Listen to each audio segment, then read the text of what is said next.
আসসালামু আলাইকুম, কেমন আছেন সবাই? আজকে শসা এবং ক্ষীরার বিচি কিভাবে সংগ্রহ এবং সংরক্ষণ করতে হয় তাই আপনাদেরকে দেখাবো খুব সহজ পদ্ধতিতে। বাগানের শসা, 1 হাত লম্বা শসা পেকে গেছে।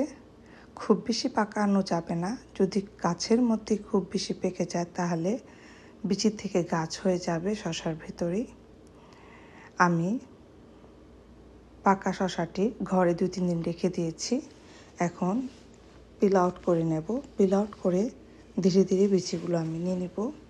এটা আমাদের চট্টগ্রামের ঐতিহ্যবাহী বড় শসা, যেটা কিনা বিভিন্ন রকমের মাছ দিয়ে রান্না করা হয়। পাকা শসা দিয়ে মুরব্বা এবং টক রান্না করে খাওয়া হয়। তো আমি শসাটা পিল আউট করেছি। এখন বিচিগুলো আমি আস্তে আস্তে হাত দিয়ে নিয়ে নেব। কেউ চাইলে চামচ দিয়েও নিতে পারেন। আমি হাত দিয়ে নেব যাতে করে স্টিকি, যতটুকু পারি স্টিকি জিনিসগুলো নেব না, শুধু বিচিগুলো নেওয়ার চেষ্টা করব।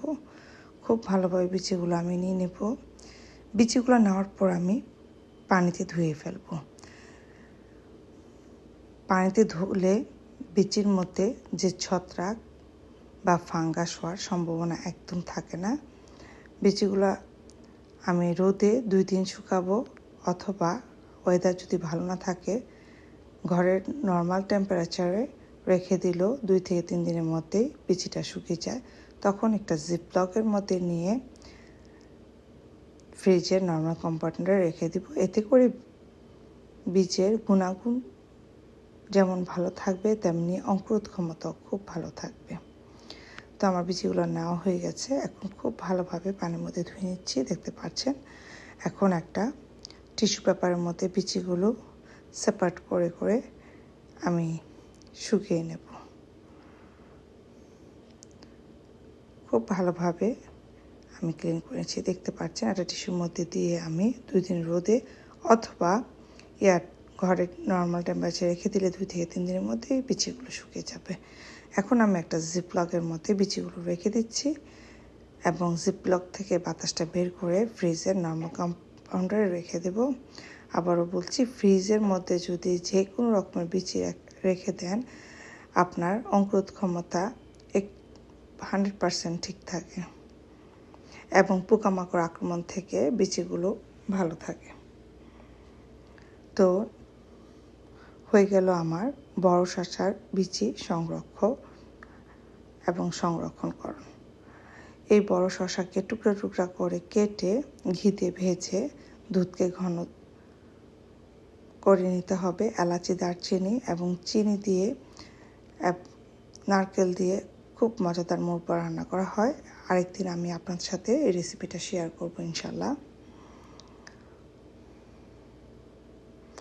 এখন আমি চলে যাচ্ছি কিভাবে ক্ষীরার বিচিগুলো সংগ্রহ করতে হয়। শসা পাকলে হলুদ হয়ে যায়, ক্ষীরা পাকলে অফ হোয়াইট কালার হয়। তো আমার নিউ ইয়র্কে এখন সেপ্টেম্বর প্রায় শেষ প্রান্তে, ফল চলে আসছে। সব গাছের অবস্থা এখন মরো। তারপর আমরা যা পাচ্ছি আলহামদুলিল্লাহ। তো এখন আমি ক্ষীরাটাকে কেটে নেব। কেটে ঘরে 2 দিন রেখে দেব। আগেই বলেছিলাম শসা পাকলে হলুদ কালার হয়, ক্ষীরা পাকলে অফ হোয়াইট কালার হয়ে যায়। তো আমি আমার ক্ষীরাটা কেটে নিয়েছি। এখন সেমভাবে শসার মতো পিল আউট করে বিচিগুলোকে বের করে পানিতে ধুবো, যাতে করে স্টিকি ভাবটা না থাকে। এতে করে কোনো পোকামাকড়ের আক্রমণ হবে না, বীজের গুণাগুণ মানও ভালো থাকবে।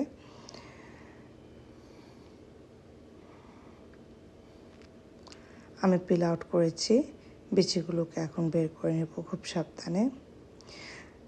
যে কোনো ফল, শসা, করলা, যে কোনো সিম গাছের মধ্যে বেশি দিন রাখা যায় না। যদি শুকানোর পর রাখা হয় তাহলে গাছ হয়ে যায়। তো আমি ধীরে ধীরে সবগুলো বিচি সংগ্রহ করে নিয়েছি। ধুয়ে আমি একটা টিস্যু পেপারের মধ্যে দিয়েছি। যদি রোদে দেন তাহলে 2 দিন, আর ঘরের রেগুলার তাপমাত্রার মধ্যে 3 দিনেই শুকিয়ে যাবে। জিপলক করে রেখে দেবেন। ধন্যবাদ সবাই।